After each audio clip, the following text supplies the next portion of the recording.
Me Julguem, seu podcast de pitacos na internet. You're out of order. Order! We'd like to withdraw our plea of not guilty. What is this? Mr. Law, what's going on over here? And enter a plea of guilty. It started off so well. You say we made a perfect pair. I clothed myself in your glory and love. How I loved you, how I cried. Years of care and loyalty, nothing but a sham it seems. Years blind we lived a lie. I love you, true light. Save me, save me, save me. I can't face this life alone. Save me, save me, save me. I'm naked and I'm far from home. The slate will soon be clean. Olá, pessoas lindas e maravilhosas, tudo bem com vocês? Eu sou a Cris Navarro no mais um Me Julguem Podcast. Esse podcast é acima de qualquer suspeita. Aqui do meu lado direito, a nossa excelentíssima, maravilhosa Lica Moon. Se apresente, Lica. Olá, meus amores, tudo bem com vocês? Sou aqui, Lica Moon, saudade, povo. E aqui do meu outro lado, o André Abreu, ele que é professor, é músico, é cantor. André, se apresente. Já apresentei um pouquinho, mas aí desembarga aí na fala. Se apresente. Fala pessoal, tudo bem? É um prazer estar aqui no Me Julguem. Obrigado pelo convite, meninas. E tô animado pra conversa, animado pra gente desenrolar esse papo legal aí. Maravilha. Agora vamos para o nosso intervalo comercial. PicPay aqui, gente. Quem quiser, quem puder contribuir com a gente no PicPay e no Padrim, vai ser de muita ajuda, né? E a gente vai agradecer também e vai estar divulgando aqui o nome das pessoas que estão ajudando a gente, essas pessoas lindas e maravilhosas.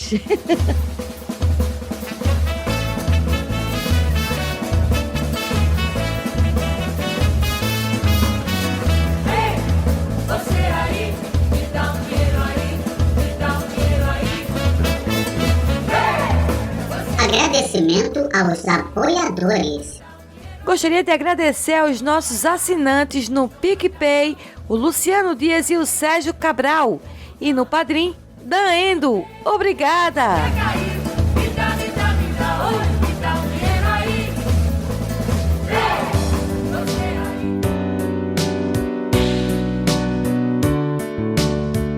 aí. André, bem-vindo. Primeiramente, bem-vindo. Obrigada pela presença. E eu queria primeiro perguntar para ti como é que surgiu essa paixão pela música e pelo Freddie Mercury, né? Pelo Queen, né? Olha, assim, a paixão, vamos dizer assim, consciente, né? Consciente por quê? Porque quando eu decidi que eu gostava de Queen, quando eu descobri que eu gostava de Queen, eu tinha por volta dos meus 12 ou 13 anos de idade, eu acho. Mas a minha mãe, ela contava bastante pra mim que quando eu era bem pequenininho, com 2 anos de idade mais ou menos, ela que era que é uma fã do Queen, do Freddie Mercury, gostava muito mais ainda mais na adolescência dela, né? Ela era bem aficionada por isso. E aí quando eu tinha meus 2 anos de idade mais ou menos, ela me conta que ela colocava pra eu ouvir, né? O disco, alguns discos que ela tinha do Freddie Mercury, em especial um disco chamado Barcelona, um álbum que ele lançou eu acho que foi 88? Não. Nossa, me fugiu agora olha que vergonha, né? Né? É fã, mas me fugiu a data do lançamento desse disco. E é um disco que o Fred gravou com uma cantora chamada Montserrat Caballé, que é uma cantora de ópera. E aí é um disco incrível, assim, o Fred vai para um lado mais operístico, eles fazem uns duetos lindos. E ela colocava isso pra gente ouvir, ela ouvir, né? E eu pequenininho também. E ela conta que eu ficava fingindo que eu tava cantando, né? Fingindo que eu era o Freddie Mercury cantando. Eu não lembro disso. Eu era muito pequeno. Só que isso eu acho que de alguma forma ficou no meu subconsciente, né? Porque aí mais tarde essa paixão se manifestou de fato, né? Como eu contei no começo, por volta dos meus 12, 13 anos. E aí foi meio que uma bola de neve. Eu redescobri o Queen, o repertório do Queen, e eu tô falando do Queen, você perguntou da paixão pela música, mas eu tô falando do Queen porque o motivo da minha paixão pela música é o Queen, né? Sim. E então foi a partir daí que eu comecei a me aproximar da música, a ter vontade de aprender música, de cantar, de tocar. E então foi nessa época, foi dessa forma que surgiu essa paixão aí, tudo por causa do Queen, do Freddie Mercury. Eu sou suspeita pra falar, né? Que amo demais. E aí surgiu também o filme do Queen e trouxe uma visão totalmente diferente do que a gente vê o artista, né? O início da carreira dele e toda aquela mudança, vamos dizer assim, porque ele era um cara muito tímido, né? E no palco ele se transformava. Então, o filme trouxe mais ou menos um pouco a realidade dos bastidores do... É. Como é que você viu essa parte aí do filme? Eu acho muito interessante essa visão que o filme trouxe. E eu, como você falou no começo, eu dou aula de canto já faz muito tempo. E essa questão da timidez... Eu vou fazer um link aqui, vou dar uma viajada, mas como vocês falaram pra mim que pode... Pode, aqui pode tudo. Claro que pode. Essa questão da timidez, ela é uma coisa muito recorrente em quem começa a cantar. E ela tem muito a ver com segurança, né? Com segurança. Quando a pessoa é insegura em relação a alguma coisa, ela tende a ser tímida em relação àquilo, né? E é interessante que no Fred a gente percebe, quando a gente tem acesso a esse outro eu do Fred, né? Essa parte dele na vida privada dele, a gente percebe que ele era uma pessoa um pouco diferente da pessoa que estava nos palcos em relação à segurança, né? E aí que eu faço o link, né? O Fred era um cara muito seguro da voz dele, né? Ele era uma pessoa que tinha muita segurança quando ele cantava. Mesmo assim, tem algumas passagens de shows, né? De coisas que a gente percebe. Aqui deu uma falhadinha na voz, aqui a voz deu uma escorregada e tal. O que é normal, assim, todo cantor, quando tá num ambiente ao vivo, né? Quando você tá fazendo um show e tal, é normal acontecer, porque, né? O show ali é tudo muito rápido, você tem que resolver a situação ali rápido, encaixar a voz e ir pra lá, pra cá. Então acontece, mas isso a gente percebe vendo os shows do Queen, vendo os vídeos que tem, os áudios, que isso não o abalava, né? Então essa segurança dele no palco, essa performance dele, aquela coisa realmente de dominar o palco, eu acho que tinha muito a ver com a segurança dele com a voz, com ele como artista. Já na vida privada, não que ele fosse inseguro, né? Aí eu já não sei dizer, mas a gente vê uma pessoa mais introvertida, né? Uma pessoa mais resguardada, né? Talvez tivesse de alguma forma a ver com essa insegurança em relação à personalidade dele, porque eu já li bastante que na vida, quando ele era um jovem adulto, né? No começo da vida adulta dele, tinha essa coisa de atrito com os pais, pelo perfil de pessoa que ele era, né? Pelo modo de vida que ele gostaria de levar, e os pais eram mais conservadores. Isso traz, talvez, uma certa insegurança em relação a quem você é, né? A sua personalidade. Então eu consigo fazer esse paralelo, assim, sabe? O Fred, pessoa na vida comum, mais introvertido, mais reservado, e o Fred dos palcos, que era um cara super magnético e que se abria para o público e que dominava aquela situação. Ele era um cara muito à frente, né, do tempo dele, né?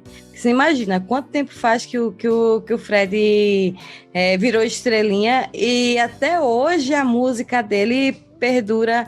Inclusive até minha filha tem 10 anos, mas enquanto, por exemplo, crianças de 2, 3 anos, que nem foi o teu caso, cantava Bum Bum Bum no chão, qualquer coisa assim, a minha filha tava lá cantando We Are Champions. Cara, achava não, né? Quem achava não acha mais. Mas eu acho isso espetacular, porque, tipo, eu na época não era nem nascida, eu acho. né, do que o Freddie Mercury, eu tô com 35 anos, que o Freddie Mercury cantava. E a minha filha tem 10 anos hoje e ainda a música ainda tem vestígios assim para novas gerações. Como é que é assim no teu trabalho transportar, né, que querendo ou não, tu és um canal de divulgação para as novas gerações, né? Como é que é isso? Eu acho que, de certa forma, eu acho que é uma grande honra para mim também, né? Além do resto que eu vou pensar aqui enquanto eu tô falando, mas porque, assim, o Fred para mim foi um dos motivos, ou o principal motivo para que eu quisesse criar essa relação, essas raízes na música, né? E poder hoje em dia trabalhar e fazer a minha... fazer com a minha arte, que na verdade é a arte dele, né? Mas levar essa arte dele pra frente, através da voz, da performance, eu me sinto bem honrado, porque eu tô cantando de forma profissional aquilo que eu mais amo, né? De repertório, né? O repertório que eu mais tenho paixão, assim, que é o repertório do Queen. Então é uma honra, é um privilégio poder fazer isso. E eu acho que poder, talvez, levar para os fãs, e principalmente para essa geração nova, uma experiência de repente do garotinho assim reviver, né, do menininho viver não, viver aquilo que ele nunca teria a oportunidade de viver, que é poder assistir a um show do Queen, né? Então, na época que a gente tava fazendo os shows antes da pandemia, e após a pandemia, quando eu voltar a fazer meus shows, eu acho que levar essa experiência, esse ambiente para que a pessoa, tanto o cara mais velho, a criança, o cara mais velho de repente reviver, a criança viver aquilo pela primeira vez, se sentir num show do Queen, eu acho que de certa forma a gente faz uma pequena parte, eu digo uma pequena parte porque a maior parte tá no trabalho do Queen, né, no legado deles, mas a gente que faz tributo, não só eu como outras pessoas que fazem tributo ao Queen, a gente faz uma pequena parte para preservar, para eternizar o trabalho, né? Porque depois de mim, de quem tá fazendo cover de Freddie Mercury, tributo a Freddie Mercury, a Queen, nessa geração, eu tenho certeza que vão surgir outras gerações e o negócio vai se perdurar, assim, sabe? Como Beatles, né? Os Beatles têm um pouco mais de tempo do que o Queen, né? O Queen é dos anos 70, os Beatles, se eu não me engano, anos 60, ali, não sei exatamente quando que eles vieram, mas até hoje tem tributos aos Beatles também, né? Então, eu acho que o negócio, através do legado que esses artistas criaram, né? Porque as músicas são músicas eternas que atravessam gerações, o cara diz uma mensagem, a música... É muito engraçado, a gente vê que, também não fazendo uma crítica ao que tem hoje em dia, mas a gente vê que as coisas hoje em dia são mais efêmeras, né? As coisas passam muito rápido, né? As músicas que surgem, daqui a pouco surge uma outra e ninguém mais lembra da anterior, aí um artista faz sucesso hoje, aí daqui, sei lá, 3 anos, ninguém mais fala da pessoa. Esses caras dessa época, e eu acho que não só por serem dessa época, mas que realmente essas pessoas dessa época, como Queen, Beatles, Led Zeppelin, enfim, os caras trouxeram algo diferente. Os caras conseguiram trazer uma mensagem de verdade na música deles, sabe? E talvez por isso que o negócio se eternizou e faz com que pessoas como eu, quando eu era pequenininho, me apaixonasse e crescesse e quisesse fazer esse trabalho perdurar aí, né? Acho que eu falei demais, mas acho que eu me expliquei bem aí. Não, pode ficar à vontade, aqui é para falar mesmo. Mas é uma coisa interessante que você falou, porque a gente vê, por exemplo, não querendo levar para um lado um viés político, mas só para fazer um parêntese aqui, você vê que antigamente os cantores, os compositores, eles escreviam e compunham música daquela época, né? Para aquela época. A gente costuma dizer que ele estava à frente do tempo dele, mas ao mesmo tempo eu penso, será que eles estavam mesmo à frente do tempo deles? Ou nada mudou desde aquela época? Eu acho que eu vou pela sua segunda ideia aí, viu? Porque a gente não sai, a gente revive as mesmas coisas, os mesmos dramas na política, na sociedade. É complicado, né? Não sei se a gente vai... Quando que a gente vai evoluir como sociedade aí para que a gente não escreva mais os nossos dramas nas letras de música, né? Porque você, por um lado, assim, quando a gente pega isso que você disse, né, os temas das letras, quem escreve mais sobre política, como Legião Urbana, né, que foi uma das bandas que mais falou bem sobre questões sociais e políticas aqui no Brasil, na minha opinião. Da minha também. Se você vai pegar o tema amor, né, todos os artistas desde o início da música falam sobre amor e vão falar sempre, porque é uma coisa eterna, né? Enquanto houverem dramas sociais e políticos, eu acho que os artistas também vão falar sobre isso, né? Hoje em dia até é menos, porque talvez as pessoas se interessem menos por isso. Eu não sei, eu tô começando a viajar aqui um pouquinho, mas... Viajar é bom, pode viajar. Eu não sei, hoje em dia a gente vê menos músicas que falam sobre dramas, sobre questões políticas, sociais, na mídia, né? Na grande mídia. Antigamente essas músicas elas tinham um alcance na grande mídia. Não sei exatamente porquê, não sei se a gente como sociedade tá ficando mais fútil, ou não sei se as pessoas, apesar de a gente estar vivendo um momento onde se fala tanto sobre política, né? Eu não sei porque isso não acaba não estando tão presente na arte mais como estava há um tempo atrás, né? Enfim, eu não sei a resposta. Eu lembrei de uma música, mas do Cazuza, né? Que falou: eu vejo o futuro repetindo o passado, vejo um museu de grandes novidades. As coisas, elas são cíclicas, né? Eu acho que as pessoas, a sociedade ela evolui um pouquinho de cada vez, mas a gente insiste nos mesmos erros, nos mesmos comportamentos. E eles vão mudando um pouquinho cada geração, mas muito pouquinho. E aí a gente tem, sim, essa repetição. Nossa, não sei se falou isso, eu lembrei na hora a música do Cazuza na minha cabeça. Eu falei, isso. A gente revive. E eu acho que na questão, só um pouquinho assim, na questão, eu acho que o Queen, ele estava à frente do seu tempo na questão de música mesmo, na musicalidade, no arranjo, na sacada de mistura de tipos, de gêneros, assim. Eles têm uma visão artístico-musical, nem tô falando de letra, tô falando de arranjo, música, que está muito à frente do tempo deles. Eles criaram muitas tendências. Posso estar falando besteira porque eu sou uma fã e tô biscoitando? Sim, mas me julgue por isso. Mas para mim, o Queen, eles lançaram tendência, eles quebraram várias paredes da música, assim, entendeu? Todo mundo dizia, não dá para fazer, eles foram... esfregar a cara de todo mundo que disse que não dava na parede, assim, não dá para misturar isso com isso. Dá. Entendeu? A música da Montserrat Caballé, que ela fez com a Montserrat Caballé, que é de 88, sim, você tá certo. Obrigada, senhor Google, beijo pra você, porque eu também sou péssima pra datas, viu, gente? O ano que eu nasci. 85? Péssima pra datas. Eu tinha 88. 88? 88, então eu já era nascida, então. Eu tinha 9 anos. Eu tinha 3. Esse negócio foi incrível. A mistura de estilos de música, de time. Nossa, é incrível, incrível, incrível. Então, assim, deixa eu parar de falar, que senão eu não vou parar de falar. Eu prometi que ia ficar bem quietinha aqui, senão só você eu ia falar do Queen. Eu acho que essa percepção que você colocou é muito legal, porque eu costumo sempre trazer um paralelo com os Beatles. Por quê? Porque os Beatles foi uma banda, né? Eles foram uma banda de 4 compositores, né?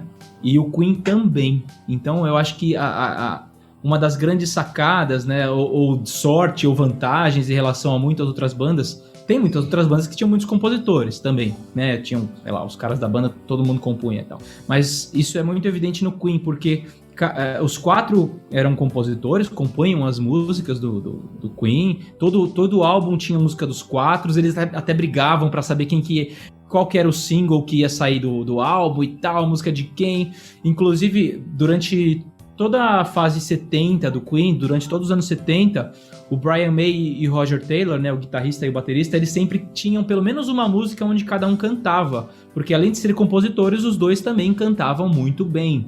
Eu costumo dizer que o Queen, ele tem, além do Freddie Mercury, 2 caras que seriam facilmente vocalistas de banda, facilmente. A voz do Roger Taylor até hoje, né, uma voz incrível, e o Brian May também cantava muito bem.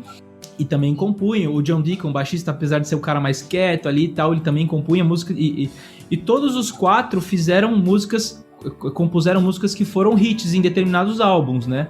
Então, acho que a sacada é essa, porque vinham músicas muito boas, porque não tinha um esgotamento de criatividade, vinham músicas muito diferentes umas das outras, porque eram 4 cabeças, cada uma compondo em algum momento.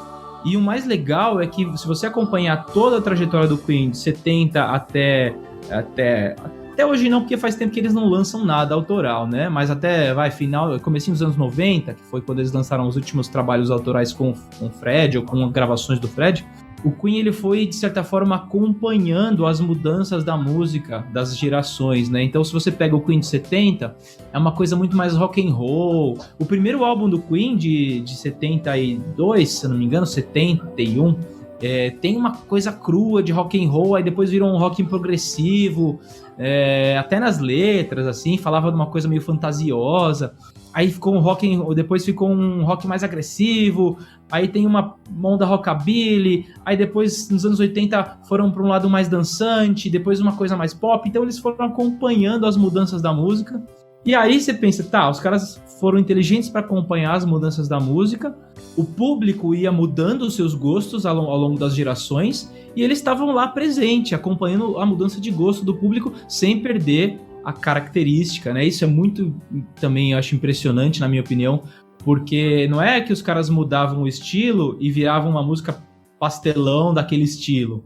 Eles mudavam o estilo e viravam uma música do Queen naquele estilo. Dava pra ver que era Queen, só que naquele estilo que eles se adaptaram, né? Então eles não tinham medo de experimentar. E esse exemplo do Barcelona, né, de 88, é claro, né? O Fred não tinha medo de experimentar, de ir para as outras vertentes. Eu já li também algumas vezes que ele tinha uma vontade enorme de ser um cantor de ópera, ele tinha uma certa frustração por não ser um cantor de ópera. Eu acho que na cabeça dele ele queria ser a Montserrat. Eu acho que ele queria ser ela, porque ele era tão apaixonado por ela, tão apaixonado pela voz dela, que eu acho que tinha uma coisa meio platônica ali, sabe? Eu acho que ele tinha a alma de mulher e o corpo de homem, porque pensa na criatividade imensa que ele tinha. Eu parei na Montserrat, sabe? Quem não queria ter aquela voz, quem não queria ter aquela presença de palco que aquela mulher tinha, não? Incrível, dentro da sua arte. Nossa, muito lindo. E a potência de voz dele também, que, nossa, o que foi aquilo? E você pontuou uma coisa importante. O Queen, ele foi o Queen, não é só porque o Freddie Mercury estava lá. O Queen foi o Queen porque todos eles estavam lá. E todos são muito, muito, muito talentosos, entendeu? Sim. Todo mundo mandava muito bem tudo. Todo mundo cantava, todo mundo compunha, todo mundo tocava. Entendeu? Todo mundo. Era um como é que eu vou chamar? Era um all-star. Era um grupo. Não, era um grupo, mas não era qualquer grupo, assim. Era um grupo, tipo, de gente muito talentosa junto, entendeu? E você tinha ali uma pessoa que dava mais a cara pra bater, que era o Fred, mas todo mundo ali, você vai perceber no Bohemian, né? Que você vê, gente, o que é aquilo ali? Você não tem, você conseguiu um timbre daquele, caramba! Né? Eu acho que o Fred, de certa forma, ele conseguia extrair a criatividade dos outros integrantes, né? Então ele tinha um papel, assim, não vou falar de liderança. De liderança, eu acho que é de líder. É até polêmico, não sei se vocês já viram, tem uma entrevista que a Glória Maria faz com ele no Rock in Rio. Aí ela pergunta se ele é o líder, se ele, por ser o líder da banda, tinha conflitos, blá blá blá. Aí ele dá uma zoada nela, assim, do jeito dele, né? Aquela coisa bem brincalhona, assim, mas ele dá uma aloprada nela porque ele não era o líder da banda. Ele falava, eu não sou o líder da banda, eu sou só o vocalista, né? O lead singer.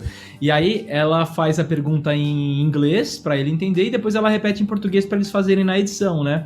E é muito engraçado que quando ela faz a pergunta pela segunda vez, a mesma pergunta pra edição, aí ele responde assim, não, agora eu sou o líder da banda e sim, a gente tem muitos problemas, não sei, então ele dá uma brincada com ela, assim, só pra... Não, eu dei risada porque você falou líder, eu lembrei dessa entrevista de Messiah Líder. Ele odiava. Mas ele tinha, acho que esse papel não de liderança, mas de extrair a criatividade, porque... Ele era agregador, né? O Queen, antes do Fred, era uma banda chamada Smile, né? Que era uma banda que era do Roger Taylor, Brian May, e um outro cara que era um baixista cantor que se chamava Tim Staffel, que tá vivo até hoje.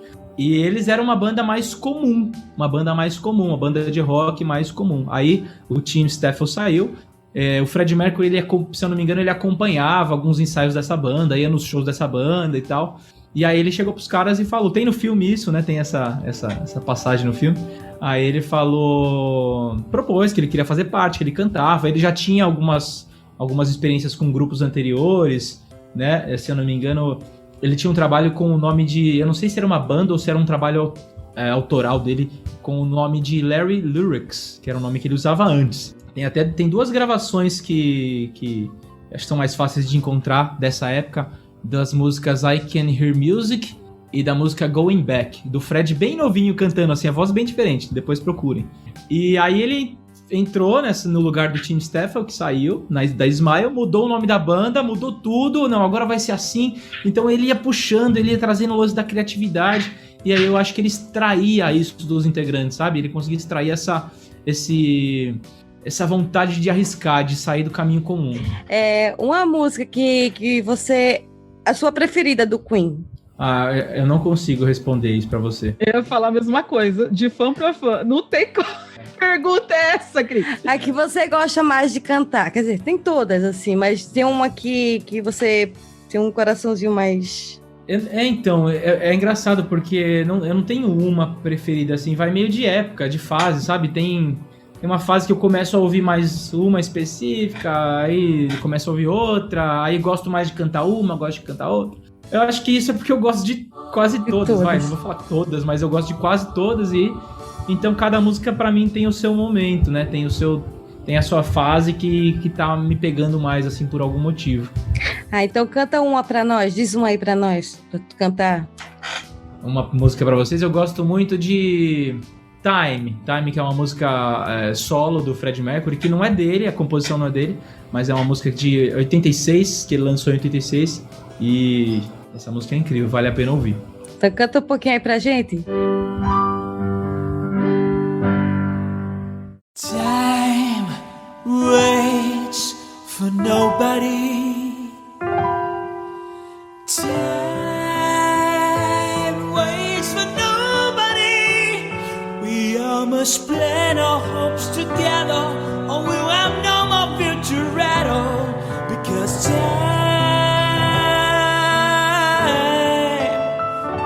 waits for nobody.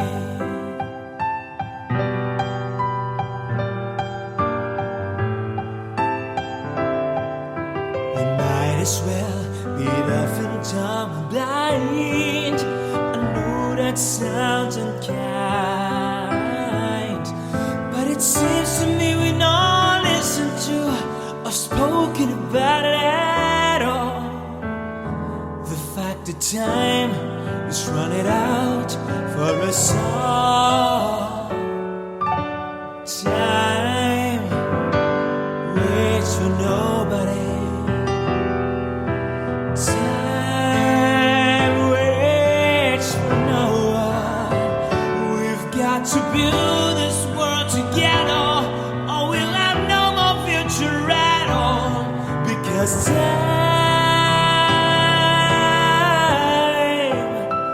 it waits for nobody.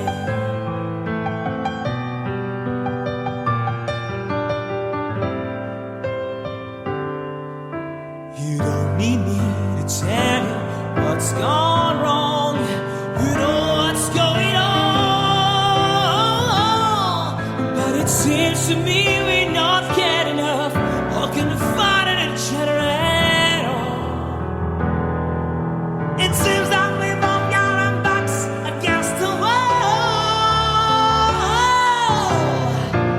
Time waits for nobody.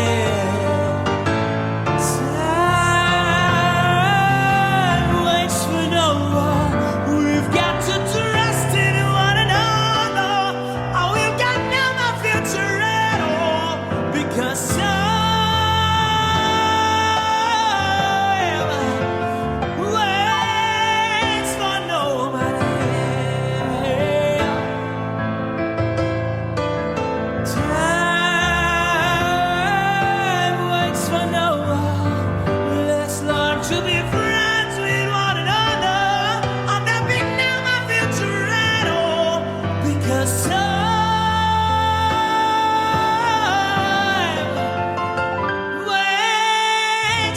nobody, for nobody, nobody, nobody, for no one.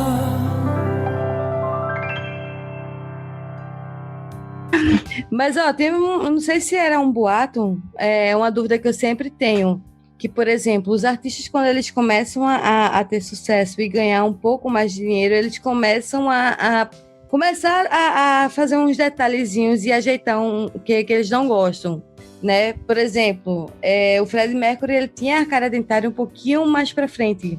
E aí eu ouvi boatos, eu não sei se é verdade, mas tu que é o fã, cantor e também acompanha a história do Freddie Mercury, falaram que ele falou que não mexia porque aquilo ali é que dava aquele tom da voz dele.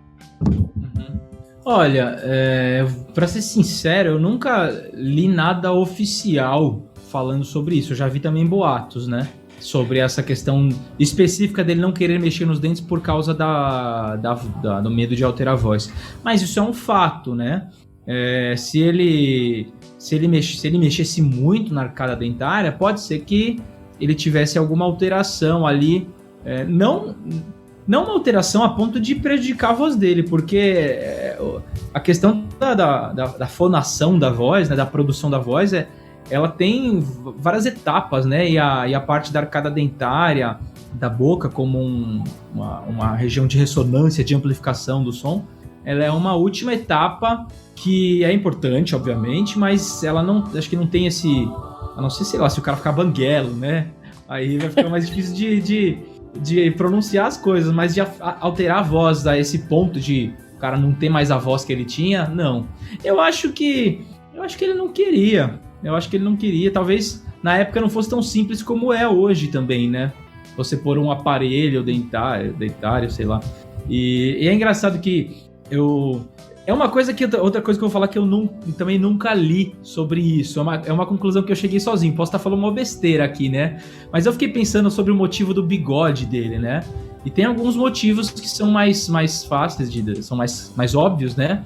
Então o Fred, quando começou a usar bigode, tinha um lance na época, né? No começo dos anos 80, em que a comunidade gay... ela se identificava por causa do bigode, né? Então, é engraçado que você vê algumas fotos do Fred com alguns amigos e os caras eram tudo iguais, assim, todo mundo com bigode, uma coisa meio, tipo, aquelas roupinhas regatas, assim, meio de quem fazia academia, né? Pessoal da academia, bigodinho, cabelinho curtinho e tal. Então, era um visual, né, que fazia sucesso entre a comunidade gay da época dos anos 80 e pouquinho, né? Aquela coisa do bigodão do Macho Man, né?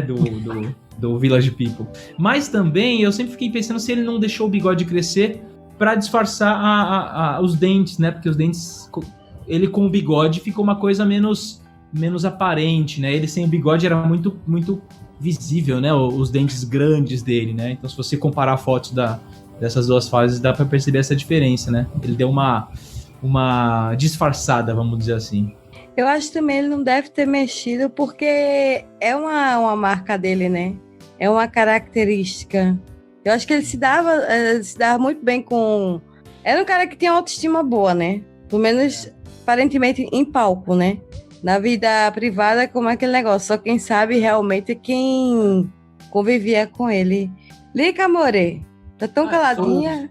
Não, é porque eu tô ouvindo. Gente, eu tô maravilhada com esse... Desculpa.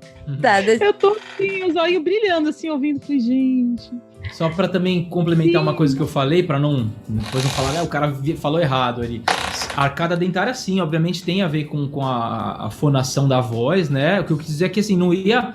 Se ele mudasse um pouquinho, eu acho que não ia acabar com a voz dele. Mas o fato dele ter uma arcada dentária muito grande fazia com que a boca dele, a abertura de boca dele fosse maior, o maxilar maior, né? Quando os dentes são maiores, vão achar que eu sou dentista. Não sou, não sei. Só sobre questões de canto. Pelo fato dos dentes serem maiores, né? O fechamento da boca faz com que todo o espaço interno da boca seja maior, consequentemente. E isso ajuda também no alcance vocal, alcance de notas mais altas. O cara tem um espação enorme, né? Ajuda também, mas eu acho que não se ele corrigisse, não destruiria a voz dele. Pronto. More, pode falar. Eu? É? Não, tá, porque eu tava aqui ouvindo. Se eu chamar o André de More, eu vou dormir na casa do cachorro, que eu nem tenho aqui. E aí o André também, ele, coitado, não vive mais. Aí tá um segredo, o Rodrigo já tá com medo, tá quase descobrindo sobre a gente. Que besteira. Eita, é sério, Lica? Depois É. eu mando um WhatsApp pra ele dizendo da gente. Vocês falando da caixa, da cabeça dele, do som da caixa, da reverberação do som, etc. Mas eu acho legal, assim, vamos mudar de pato pra ganso mesmo. Quando você tem aquele clipe que ele coloca todo mundo vestido de mulher e você tem a reação no clipe clara de cada artista, de cada membro da banda, eu acho que para mim é um dos clipes mais maravilhosamente hilários e perfeitos e de tanta coisa, porque a gente tem que entender o seguinte, gente, a gente tem, você não pode julgar o que eu tô falando agora, porque eu tô falando de uma coisa que foi feita numa época, tá? Numa época tal, foi feito um clipe que para aquela época aquilo deu uma quebrada de parede, assim, né? Deu um tilt. E eles fizeram de um jeito que todo mundo falou, né? Não teve piadinha, não, ficou muito bom. Mas quando você para analisar a reação de cada personagem ali, uns curtindo pra caramba, os outros muito desconfortáveis. E assim, eu acho muito engraçado, mas mesmo assim tão bom. E é uma música tão boa, né? Qual é a música que eu tô falando? É a I Want to Break Free. Ah, desculpa. I Want to Break Free. Isso porque eu dou de deu uma gaguejada terrível aqui. I Want to Break Free. E aí, assim, a sensibilidade de você passar a mensagem no clipe, né? Você cria um clipe e o clipe ele explica a música. Que é uma música que não tá assim tão na cara, mas para uma sociedade, que você tá falando de anos 80, né? Numa sociedade que a gente tinha naquela época, é tão maravilhoso, entendeu? Isso eu acho genial deles, porque eles não eram só a letra, eles não eram só a música, eles não eram só o instrumento, eles eram um conjunto, né? Tudo ali era pensado para criar essa mudança. E eu também sou muito apaixonada pelo arranjo dessa música. Né, as músicas, o vocal de todo mundo, nossa, enfim, se eu ficar falando, eu sou capaz de fazer um programa só falando de I Want to Break Free. E é interessante essa música, né, porque era uma pergunta que acho que até irritava um pouco o Fred, né, perguntavam se ela era uma música que foi feita, pensada no mundo gay e tal, né, e ele sempre respondia que não tinha nada a ver, e de fato, né, quem escreveu a música, o compositor da I Want to Break Free, é o John Deacon, o baixista, né, ele que escreveu a letra. E se você fizer uma análise, uma avaliação, tem muito a ver com as duas coisas, né? Com a outra coisa que eu vou falar agora. O John Deacon era um cara muito... um cara, e na época também, um cara muito reservado, né? Então, de todos os quatro, ele é o que menos falava, o que menos gostava de aparecer, que menos se expressava ali nas entrevistas, no palco. Tanto, ele é tão reservado que depois que o Fred morreu, ele tocou com o Queen a última vez, se eu não me engano, em 92. E aí, depois de alguns anos, ele sumiu, assim, sumiu do mapa, virou um cara recluso com a família dele, não tem nem muito contato com os integrantes atualmente, né, com o Brian May e com o Roger Taylor. Então, de certa forma, talvez ele quisesse se libertar dessa prisão, dessa coisa que ele se sentia preso, não sei exatamente porquê, né, mas dessa personalidade talvez muito, muito, muito introvertida que ele tinha. E ao mesmo tempo o Fred foi lá e propôs um clipe que também tem sentido com a letra, né? I Want to Break Free, que talvez dissesse algo do Fred também, né? E indo um pouco mais além, é muito engraçado essa questão de como o Fred propunha os videoclipes para os integrantes, para os outros integrantes, sempre com os figurinos nada a ver, assim, umas coisas que os caras não gostavam. Então tem um clipe de uma música chamada It's a Hard Life, que é explícito na cara de todo mundo que eles estão odiando fazer aquele clipe. É muito engraçado, porque eles estão com uma roupa meio vitoriana, assim, uma coisa meio da realeza, e depois vale a pena conferir também. É engraçado como como o Fred tava curtindo aquilo com uma roupa super extravagante, mas os outros caras estavam um pouco incomodados. Você tá falando do I Want to Break Free, e é isso. A mensagem da música traz tantas interpretações nesse sentido de se libertar, mas se libertar de várias coisas. Quando um pensou numa coisa, outro colocou outra no clipe, por isso eu falei, ele tem camadas essa música, tem várias interpretações, ela é maravilhosa. E é justamente, eu vejo, e o John Deacon mesmo é um que fica sempre muito incomodado nas apresentações, né? Todas as vezes que ele tem que se vestir de qualquer coisa, gente, não é de mulher não, é de qualquer coisa. Ele tá sempre com uma cara de o que eu tô fazendo aqui, né? Sabe aquele meme? Como é que eu vim parar aqui? Eu só tenho 13 anos. Parece ele ali, ele tá sempre com uma cara de o que eu tô fazendo aqui. E pra mim, assim, que sou fã e vejo os clipes sempre, tô sempre assistindo, eu acho engraçado que você vai percebendo cada vez mais um carão que ele tá fazendo de ai meu Deus, sabe? Toda vez você assiste, pega esse último que você falou e assiste de novo. E presta atenção nas caras que ele faz, ele não disfarça, isso é muito bom, porque ele era um cara tímido, porque ele era um cara reservado, porque ele entrou nessa por causa do Fred, se eu não me engano, se eu estiver falando besteira, André, me corrige. Acho que mas ele tava ali pelo Fred, e quando o Fred ele não segurou a onda, porque era um amigo, era muito mais ali do que uma banda pra ele, né, era um amigo dele, e aquilo foi muito pesado pra ele, né, ele não superou esse tipo de coisa. E é legal que aquele legal, e eu acho lindo isso, porque assim, é aquele coisa de irmão mesmo, né? Eu tô aqui, eu não quero fazer isso, mas por você eu tô fazendo. E tô do teu lado e a gente vai nessa juntos. E vai até o fim, entendeu? Quando acabou pra ele também. Então eu acho que você só deva parar a vida por causa do outro. Mas pra ele isso foi era uma ligação muito forte, né?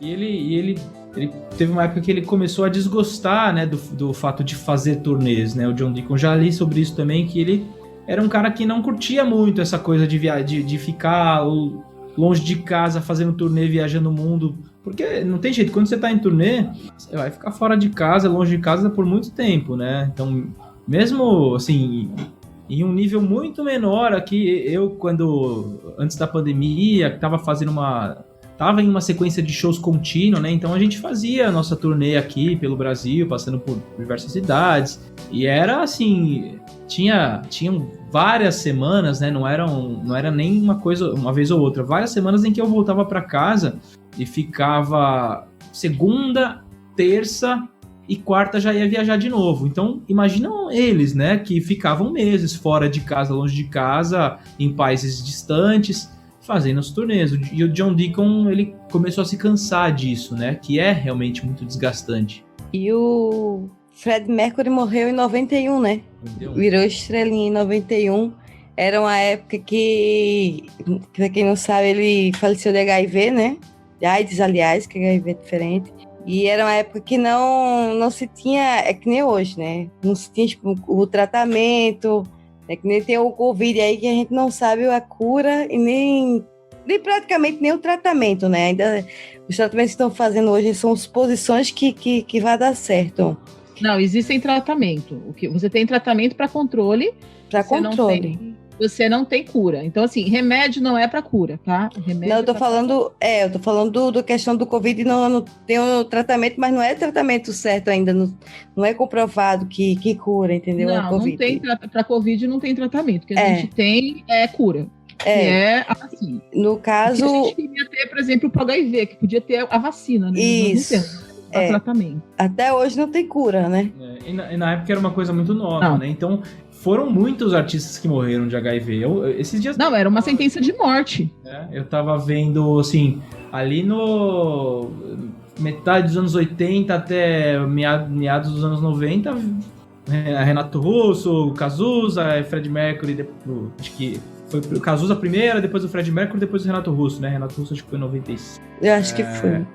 Então, assim, não me lembro mais agora. Eu falei um monte, falei só 3, mas provavelmente tiveram vários artistas aí, e não só artistas, pessoas normais que foram vítimas disso aí, que era uma coisa desconhecida, né? As pessoas não tinham a consciência de como evitar, ou se tinha, não dava muita bola também na época. Coisas novas, né? Coisas novas são assim, infelizmente. Causa um certo pânico. Aliás, vou dar uma leve militada aqui, já fica pro pessoal que tá ouvindo. O preconceito, inclusive com a galera, com o público LGBT, foi tão grande que até hoje você tem um problema até na doação de sangue, assim. Eu fiquei, não sei se em todos os lugares, mas aqui onde eu moro, eu fiquei chocadíssimo Eu fiz uma puta campanha na faculdade, onde eu dou aula, os alunos irem lá, fazerem doação de sangue, etc. Alguns alunos falaram assim, eu não posso, eu queria doar, mas eu não posso. Por quê? Porque eu sou gay. E quando eu falo que eu sou gay, eles não me permitem a doação. O que é um absurdo você levar em consideração, você presumir que por uma pessoa ter uma vida sexual diferente daquela que você entende como normal, entre muitas aspas, tá, gente? Eu tô falando dentro da cabeça dessa pessoa que criou essa lei, tá? Você imaginar que essa pessoa por si só é promíscua, né? Que você não vai ter esse tipo. E outra coisa também, a questão do problema, fica aí também pra galera refletir, a questão do problema da pecha e da pecha que se coloca nas pessoas que têm HIV, e eles esquecem que muita gente morreu disso. Você tem o Enfio, por exemplo, o próprio irmão dele também morreu porque eram hemofílicos e foram contaminados na época, porque não sabia, pessoas que foram contaminadas por transfusão, por parto, por várias situações. E hoje em dia, por ser uma doença controlada, a gente tem as crianças aí que se tornam adultos já, a gente já tem adultos convivendo com isso por nascimento, né? E você sempre associa isso com uma vida sexual descuidada, essas coisas, e as pessoas esquecem isso, e o preconceito que tem por trás da doença é muito grande. Desculpa fechando espaço para militância, mas achei importante falar disso. Continuamos. Porque tem muita coisa nessa pessoa, fala muita coisa por aí. Bom, gente maravilhosa, a gente já falou do finalzinho do Freddie Mercury, o nosso tempo já está esgotando, infelizmente, mas André, assim que você puder voltar, volte, as portas estão abertíssimas para você. Queria agradecer a tua presença aqui, a tua disponibilidade, né? Nossa, é um prazer enorme para a gente tá te recebendo aqui e falar, né, da nossa banda predileta, né? Uma das, né? Uma das. Mas, meu olho chega a estar brilhando, não é luz não, tá, gente? É o olho mesmo que tá brilhando mesmo. André, a última coisa que eu queria te perguntar, e aí depois tu fecha com as tuas redes sociais e onde a gente te encontra. Sobre a tua música Mansidão. Fala um pouquinho dela e onde é que a gente encontra a tua primeira música autoral, né? Lançamento, né? Na verdade, não é a primeira, mas ela é a primeira desses últimos anos, né? Eu por muito tempo compus muita coisa quando eu era mais novo. Eu tinha uma banda de música autoral, banda de rock, coisa de juventude aí, né? Mas assim, que até teve uma carreira legal. A gente gravou alguns álbuns aí, lançamos bastante coisa que inclusive tem na internet. Eu sempre falo o nome pro pessoal procurar, ver as coisas do passado. A banda se chamava Mundo Sapiens. Aí eu fiquei vários anos sem compor nada e sem investir nessa parte aí da carreira. E aí, recentemente, eu decidi, né, lançar essa música Mansidão, que na verdade é uma parceria, né, que eu fiz com um letrista, um poeta chamado Rogério Bernardes. Ele é mineiro, se eu não me engano, e ele fez a letra e eu fiz a música, né, melodia e arranjo dessa música chamada Mansidão, que era um poema dele, e aí a gente transformou em música. E isso foi a gente fez essa música, se eu não me engano, em 2017. Aí eu fiquei um tempão guardando ela. E aí em 2020, finalzinho de 2020, em dezembro do ano passado, eu lancei ela em todas as plataformas. Tá no Spotify, no Deezer. É uma música com uma letra, assim, muito linda. A letra é bem bonita, a letra do Rogério. Eu sou apaixonado pela letra e eu tenho muito carinho por essa música porque fiquei muito feliz com o resultado, com como ela ficou. E é isso, ela tá nas plataformas. As pessoas às vezes escutam a letra dela e acham que é uma música gospel, né? E também nada contra se fosse, né? Não tem nenhum problema. Mas ela não é, ela fala de relação pessoa a pessoa, né? Como a letra é meio complexa e tal, às vezes acho que o pessoal faz uma leitura mais rasa dela, assim, né? E vai por esse lado. Mas quem quiser escutar, Mansidão, escute aí nas plataformas, no Spotify, Deezer, como eu falei. Em breve, quem sabe eu faço um clipe dela. Não, é uma coisa que tá nos planos, mas ainda não botei em ação isso aí. E também em breve, quem sabe, eu tenho mais coisas guardadas, mais músicas autorais guardadas, que eu sou enrolado pra lançar, porque eu sempre acho que não tá bom o suficiente, aí eu mexo na música e tal. Mas ela tá lá, escutem. Mas manda pra gente qualquer coisa que a gente ouve, que a gente nunca ouviu. Então, tu manda pra gente, a gente ouve e te dá um feedback de repente, ó.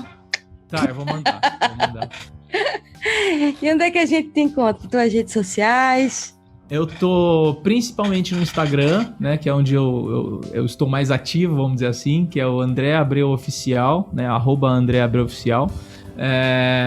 Tem o Instagram também do meu novo projeto, né? Então, esse ano de 2000, quer dizer, não sei se é 2021 ainda, quando que a gente vai poder voltar a fazer show de fato, mas quando as coisas voltarem ao normal, eu vou estrear o meu novo projeto que se chama Queen Celebration in Concert, que é um novo tributo ao Queen que eu montei, que eu idealizei aí com alguns parceiros, né? De tributo ao Queen também, a gente pretende aí, assim que puder, voltar com a turnê com esse novo projeto. Então o Instagram do projeto é o Queen Celebration in Concert, sigam lá também. Tô no Facebook também com minha página, André Abreu Oficial, tem o meu canal do YouTube também, André Abreu Oficial, também procurem lá, tem vários vídeos lá de músicas do Queen, predominantemente coisas do Queen, que é o que eu mais gosto de fazer atualmente. E eu acho que é isso, né? Assim, tô no TikTok também, mas não... Eu deixo lá, sabe? Eu sou péssimo com essas coisas. Eu sou péssimo com rede social, na verdade, mas com TikTok mais ainda, né? Também tá como, acho que é... Como que é? Eu nem lembro. André Abreu Real no TikTok. Onde mais eu tô? Acho que é só isso. Ah, mas se for fazer live no TikTok, tu me avisa, tá? Eu nem mexo direito lá, que imagina fazer uma live. Live eu acabo fazendo mais pelo Instagram, então também vou bolar uma logo aí, quem sabe, vamos... Bola que dá certo, viu? Depois eu te... aqui nas nossas redes sociais. Liga, minha amore, fale as nossas redes sociais, onde é que encontra a gente? Falo sim, só lembrando que todas as redes sociais, links do convidado vão estar aqui no feed, né? Aqui embaixo no feed, que vocês vão olhar aqui. A gente deixa lá tudo bonitinho para vocês encontrarem, seguirem, curtirem o trabalho. E tá maravilhoso, viu, gente? E assim, as nossas redes sociais, você encontra a gente lá no Instagram como @mejulguem_podcast. Vocês encontram a gente lá no Twitter como @julguemme. E se vocês quiserem acompanhar a gente lá no Telegram, vocês vão encontrar a gente lá no t.me/mejulguempodcast, né? Sejam muito bem-vindos para bater papo com a gente e interagir com a gente. Até alguns convidados estão lá também. E é bem legal. E se vocês quiserem encontrar a gente no Facebook, a gente está lá como Me Julguem Podcast. Sejam muito bem-vindos, né? Todos vocês que estão chegando.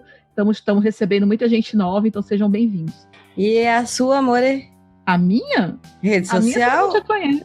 A minha todo mundo já conhece. As minhas redes sociais estão aqui no feed e vocês me encontram lá no Twitter, que é onde eu mais interajo, como @licamo com K. No Instagram, vocês me encontram como @lica_mu com C, mas eu não entendi essa rede social ainda direito, eu não curto muito. É a rede da Cris, né? Eu gosto de treta mesmo. E se vocês quiserem mandar mensagem pra gente, por favor, mejulguempodcast@gmail.com. Pronto. Minha rede social é Cristiane B. Navarro, também no Instagram. Facebook eu não uso, gente, então não adianta nem...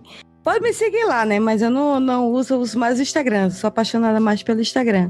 E é de lá que tá vindo esses convidados maravilhosos. A treta eu deixo pra Lica mesmo. Então é isso, meus amores. Muito obrigada pela presença de todos. Um beijo pra todos e tchau, tchau, gente. Tchau, tchau.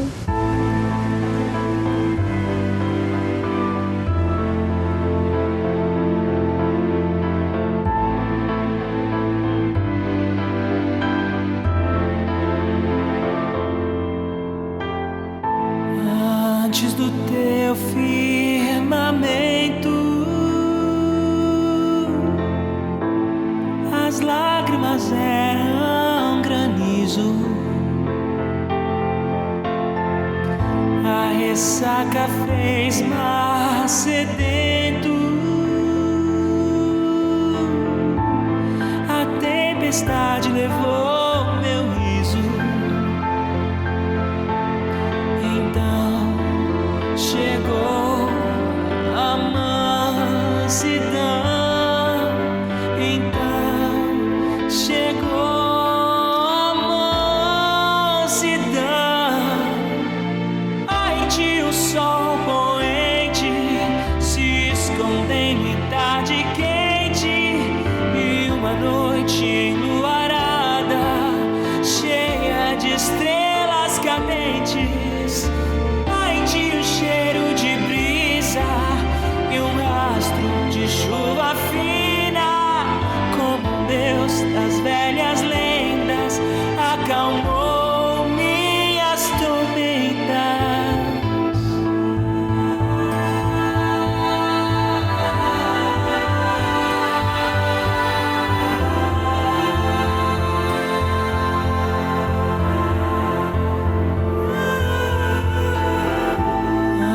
Antes do teu firmamento, eu vivia buscando abrigo contra o implacável vento, em órbitas de olhos indecisos. Então chegou a mansidão. Então chegou a mansidão. Há em ti um sol poente se escondendo em tarde quente e uma noite enluarada, cheia de estrelas cadentes. Há em ti um cheiro de brisa e um rastro de chuva fina, como Deus das velhas lendas acalmou minhas tormentas. Há em ti uma bonança ausente nos meus furacões frequentes, quando eu era só mau tempo, antes do teu firmamento.